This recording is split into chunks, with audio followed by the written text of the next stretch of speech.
આજે મહાસુદ આઠમના દિવસે માં ખોડલની જયંતિ નિમિત્તે ખોડલધામ ખાતે અન્નકૂટ યજ્ઞ અને ધ્વજાજીરોહણ જેવા ત્રિવિધ કાર્યક્રમ યોજાયા.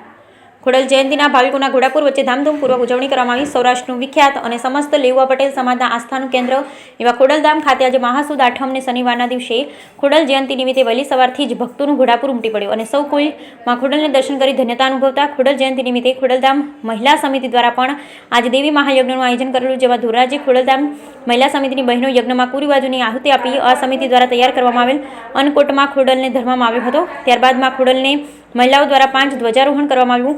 આજે માં ખોડિયાર માતાજીની જન્મ જયંતિ અને પ્રાગટ્ય દિવસે હજારો ભાવિકોએ ખોડલમાંને શીશ ઝુકાવી ધન્યતા અનુભવી. સમગ્ર વિશ્વમાં વસનારા માં ખોડલના તમામ ભક્તોને જય માં ખોડલ. ખોડલ જન્મ જયંતિની હાર્દિક શુભકામના.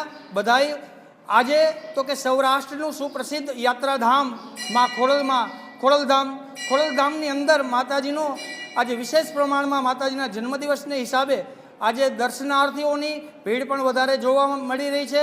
માતાજીના ભક્તો માતાજીના આશીર્વાદ લેવા માટે જ્યારે આવી રહ્યા છે ત્યારે માતાજીને વિશેષ અલંકારથી આભૂષણથી સુશોભિત કરવામાં આવ્યા છે.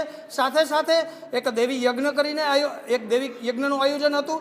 સાથે સાથે જ 5 ધજા ચડાવી અને માતાજીને શુદ્ધ પ્રાર્થના કરવામાં આવી કે સમગ્ર વિશ્વનું કલ્યાણ થાય, સમગ્ર લોકોનું કલ્યાણ થાય એવી શુદ્ધ પ્રાર્થના પણ અહીંથી કરવામાં આવી. જય માતાજી, મહાદેવર.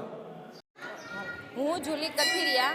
અમે જેતપુરથી અહીંયા માતાજીના દર્શન કરવા આવ્યા છીએ. અમે વારંવાર દર્શન કરવા આવીએ છીએ, પરંતુ આજે ખોડિયાર માતાજીની જન્મ જયંતિ છે એટલે સ્પેશિયલ દર્શન કરવા આવ્યા છીએ.